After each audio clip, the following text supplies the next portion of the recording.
नमस्कार साथियों, स्वागत है आप सभी का पायोनियर ऑनलाइन क्लासेस के यूट्यूब चैनल पर। दोस्तों, आप सब कैसे हैं? उम्मीद करता हूँ अच्छे और स्वस्थ होंगे। चलिए, आज हम देखने वाले हैं हिंदी, जो चैप्टर संख्या 1 है, श्रम विभाजन और जाति प्रथा। ये क्लास 10th का चैप्टर है। ये आज हिंदी का जो ये फर्स्ट लेक्चर होगा, मतलब पहला क्लास होगा, और इसके आगे जो भी क्लास होगा वो हिंदी का होगा भी, ठीक है। उसके बाद अदर सब्जेक्ट स्टार्ट करेंगे। जो भी विद्यार्थी 2026 में मैट्रिक एग्ज़ाम देने वाले हैं, उनके लिए यह क्लास बहुत ही महत्वपूर्ण होगा। और आज हम देखने वाले हैं क्या, क्लास 10 का हिंदी, उसमें भी चैप्टर संख्या 1, जिसका नाम क्या है, श्रम विभाजन और जाति प्रथा। दोस्तों, यदि आप पहली बार मेरे चैनल पर आए हैं तो प्लीज़ चैनल को सब्सक्राइब और अपने दोस्तों में भी शेयर कर दीजिए, ताकि जो भी 2026 में मैट्रिक का एग्ज़ाम देने वाले हैं उस तक यह वीडियो पहुंच पाए। तो चलिए, बिना देरी किए हुए इस क्लास को हम स्टार्ट करते हैं। हम श्रम विभाजन और जाति प्रथा में लेक्चर संख्या 1 है, जिसमें आज हम जो मेनली फोकस करने वाले हैं वह लेखक परिचय पर। लेखक परिचय कहने का अर्थ है जो श्रम विभाजन और जाति प्रथा पाठ के लेखक कौन है ना, उसका जो जीवन परिचय है उसके बारे में हम देखेंगे आज।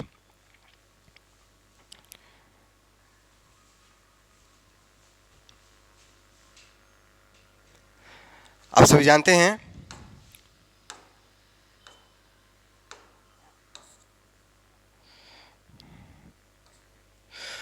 जो क्लास 10th है उसमें टोटल जो चैप्टर पढ़ना है 29 चैप्टर है हिंदी में। हिंदी में टोटल कितना चैप्टर पढ़ना है? 29 पढ़ना है। यह 3 खंड में विभाजित है। ये कितने खंड में विभाजित है? 3 खंड। पहला है गद्य खंड, दूसरा है काव्य खंड, और जो तीसरा इसका है हुआ है वर्णिका। इसमें टोटल कितना चैप्टर है? इसमें टोटल 12 चैप्टर है। इसमें कितना है? इसमें भी 12 है, और इसमें कितना है? टोटल 5 चैप्टर है। 12, 12, 24, 24, 5, 29 को चैप्टर आपको किस में पढ़ना है? सिर्फ हिंदी में पढ़ना है। जो आज हम देखने वाले हैं श्रम विभाजन और जाति प्रथा, अभी हम स्टार्ट कर रहे हैं क्या, गद्य खंड। गद्य खंड का जो पहला चैप्टर है श्रम विभाजन और जाति प्रथा, इसको आज हम देखने वाले हैं, ठीक है। एक एक करके सब चैप्टर को हम देख लेंगे, ठीक है। आज हम स्टार्ट करेंगे जो पहला चैप्टर है यह श्रम विभाजन और जाति प्रथा। तो चलिए, आज बिना देर किए हुए आज क्लास को स्टार्ट करते हैं। देखिए, बिहार बोर्ड क्लास 10th का हिंदी है। किसका भाग है? या गोधली का भाग है ना, या कहिए या क्या, गद्य खंड।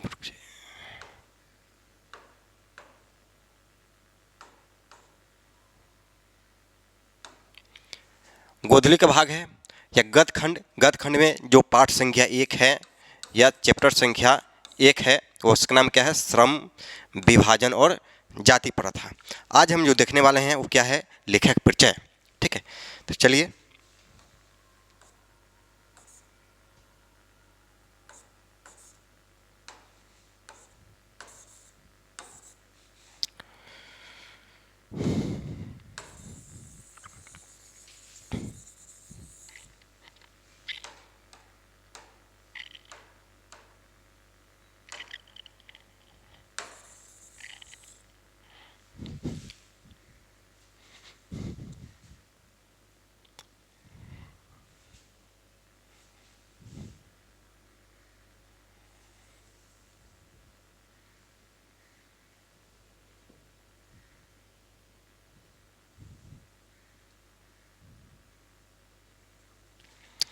इसमें जो पहला पॉइंट क्या लिखा हुआ है आपका, 1 मिनट रुक जाइए।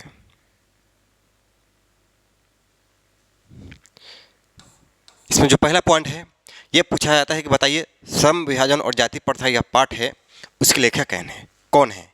ये आपका सबसे पहला पॉइंट होगा। लिखिएगा कि श्रम विभाजन और जाति प्रथा पाठ के लेखक डॉक्टर भीमराव अम्बेडकर जी हैं। ठीक है, पहला क्वेश्चन क्या हो गया कि श्रम विभाजन और जाति प्रथा पाठ के लेखक कौन है? डॉक्टर भीमराव अम्बेडकर, है ना। इसे और पूछा जाता है कि बताइए जो भीमराव अम्बेडकर है उनका जन्म कब हुआ था? ये लिखना है कि भीमराव अम्बेडकर का जन्म कब हुआ था। डॉक्टर भीमराव अम्बेडकर का जन्म कब हुआ था? ये हुआ था 14 अप्रैल 1891 ईस्वी को हुआ था। अगला जो पॉइंट है यह है कि भीमराव अम्बेडकर का जन्म कहाँ पर हुआ था? तो आप क्या जवाब दीजिएगा कि महू मध्य प्रदेश में इनका जन्म हुआ था और एक बहुत ही दलित परिवार में इनका जन्म हुआ था। किनका? डॉक्टर भीमराव अम्बेडकर का, यह है। और तीसरा जो पॉइंट है आपका कि भीमराव अम्बेडकर का जन्म एक दलित परिवार में हुआ था। आपसे क्वेश्चन पूछा जाएगा, बताइए डॉक्टर भीमराव अम्बेडकर का जन्म कब हुआ था? ये क्या लिखना है कि डॉक्टर भीमराव अम्बेडकर का जन्म कब हुआ था? 14 अप्रैल 1891 ईस्वी को हुआ था।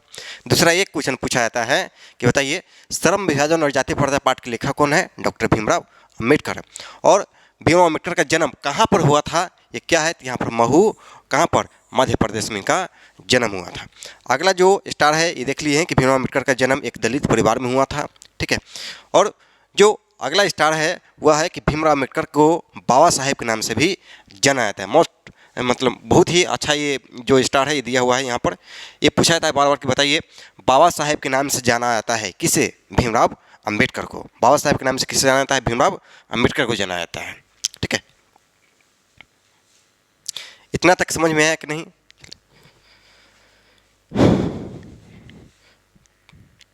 आगे देखते हैं कि श्रम विभाजन और जाति प्रथा पाठ की कौन सी विधिया है? एक निबंध है। क्या है यह? निबंध है। ठीक है, इसमें 3 पन्ना है। यह श्रम विभाजन और जाति प्रथा पाठ की कौन सी विधिया है? यह एक निबंध है।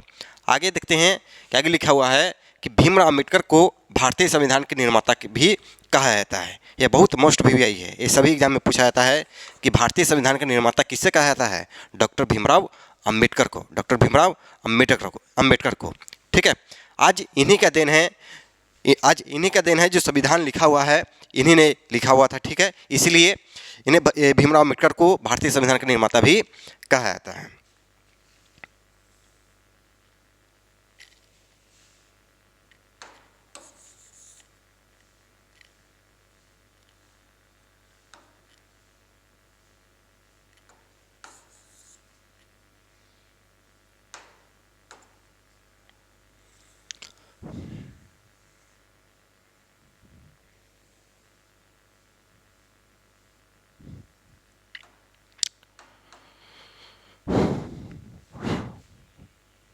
आगे देखते हैं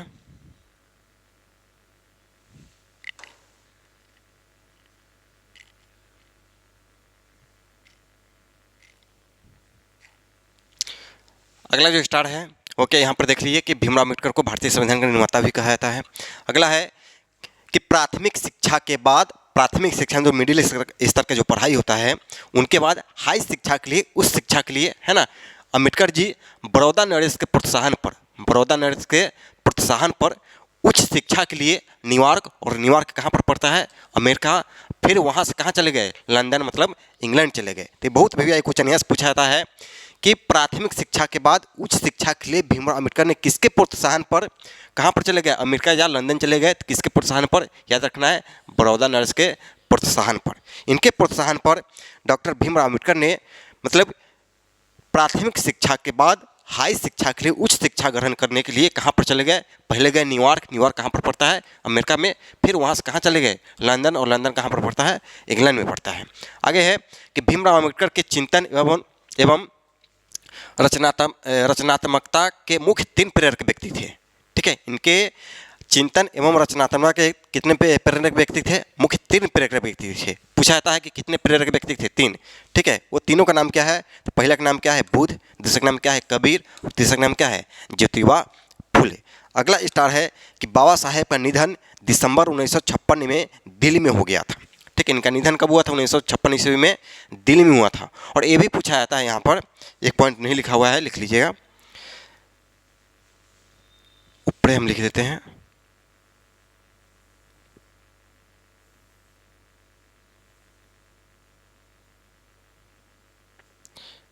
यहाँ से याद रखिएगा, इनके माता का नाम, इनके माता का नाम भीमाबाई और पिता का जो नाम था वह रामजी सकपाल था। इनके माता का नाम क्या था? भीमाबाई था और पिता का नाम क्या था? रामजी सकपाल था। ये भी क्वेश्चन पूछा जाता है आपसे, तो ये दोनों पॉइंट आपको लिख लेना है, ठीक है।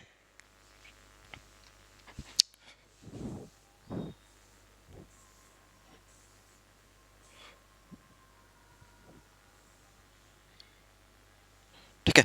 और जो अगला जो स्टार है वह है कि बाबा साहेब के प्रमुख रचना एवं भाषण जो पूछा जाता है कहाँ पर हुआ था। ये देख लीजिए कि बाबा साहेब का निधन है वह दिसंबर 1956 ईस्वी में हुआ था। दोस्तों यदि इसका आपका जो पीडीएफ चाहिए है ना, ये कंटेंट चाहिए आपको, तब मेरे जो पायनियर ऑनलाइन क्लासेस का जो टेलीग्राम है वहाँ पर ज्वाइन हो जाइए, वहाँ पर एक आपको डाल दिया जाएगा, ठीक है। यदि इसका पीडीएफ लेना है तो आगे है कि बाबा साहेब की प्रमुख रचनाएं एवं भाषण निम्नलिखित है। जो पहला है वह क्या है? The caste in India. दूसरा क्या हो जाएगा? Their mechanism. और तीसरा क्या हो जाएगा? जेनेसिस एंड डेवलपमेंट, ठीक है ना। ये और रचना है उसके, ये यहाँ तक 3 लिखिएगा, उसके बाद हम आगे देखते हैं। ये रचना पूछा के बताइए इनमें से कौन सा बाबा साहेब भीमराव अम्बेडकर का रचना है। तो आपको एग्जाम्पल वहाँ पर दे रहेगा और इसमें से कोई एग्जाम एक क्वेश्चन वहाँ पर रहेगा।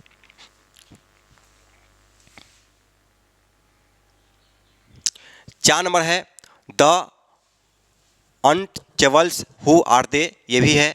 5वां है क्या है? Who are Sudhraj, who are Sudhraj. और 6ठा जो है वह है बुद्धिज्म एवं कम्युनिज्म। ये बहुत VVI है, ये पूछा जाता है बार बार, ठीक ना। बुद्धा एंड हिज धमा, ये भी है, ठीक है। और जो 8वां जो इनका रचना है थॉट्स ऑन लिंग्विस्टिक स्टेटस, ये भी है। और 9वां जो इनका रचना है वह the rise and fall of the Hindu women, ये भी इनका रचना है। और 10 नंबर में है इनहिलेशन ऑफ कास्ट, ये बहुत VVI है, ये बार बार पूछा जाता है एग्जाम्पल, ठीक है। यहाँ आपको इतना, ये 10 इनका रचना है जो मेनली पूछा जाता है, वो आपको यहाँ पर दिया हुआ है। अगला जो स्टार है, आगे हम देखते हैं क्या लिखा हुआ है। कि आगे है कि बाबा साहेब का बाबा साहब संपूर्ण वाङ्मय नाम से 21 खंडों में प्रकाशित हुआ था। ये बहुत VVI पॉइंट है। कितने खंडों में प्रकाशित हुआ था?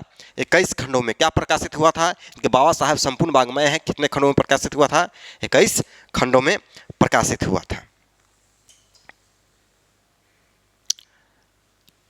अगला स्टार है कि श्रम विभाजन और जाति प्रथा पाठ बाबा साहेब के विख्यात भाषण इनहिलेशन ऑफ कास्ट, जो ऊपर देखें लिखा हुआ था इनहिलेशन ऑफ कास्ट, देखिए यहाँ पर इनका रचना है, यहाँ से लिया गया है।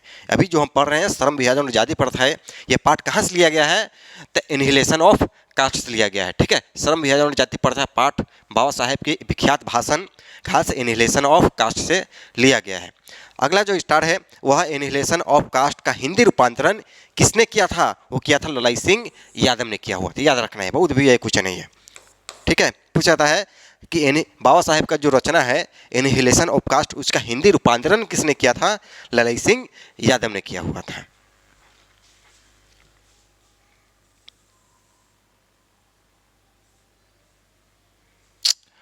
आगे है कि यह भाषण जाति पाति तोरक मंडल लाहौर के वार्षिक सम्मेलन सन 1936 के अध्यक्षीय भाषण के रूप में तैयार किया गया था। यह भाषण कब किया गया था? तो जाति पाति तोरक मंडल कहाँ पर हुआ था? लाहौर के वार्षिक सम्मेलन सन कब हुआ था? तो 1936 ईस्वी में हुआ था। उसके अध्यक्षीय भाषण के रूप में यह तैयार किया गया था। क्या? ये श्रम विभाजन और जाति प्रथा। आगे है कि भीमराव अम्बेडकर को मानव मुक्ति के पुरोधा भी कहा जाता है। ये बहुत ही VVI पॉइंट है, ठीक है। यहाँ तक जो भी क्वेश्चन पूछा जाता है इससे बाहर आपको नहीं पूछा जाएगा, बस जो भी पूछा जाएगा इससे अंदर ही पूछा जाएगा।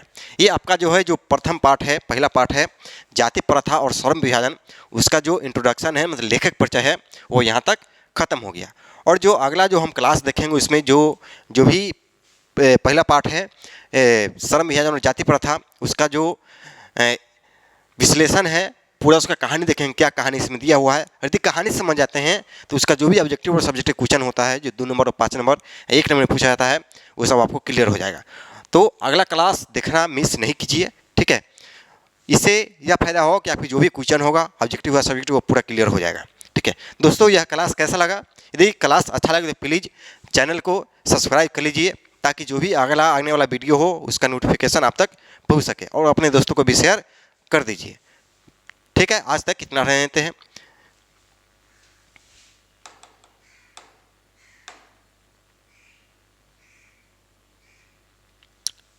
चलिए, ठीक है, जय हिंद, जय भारत।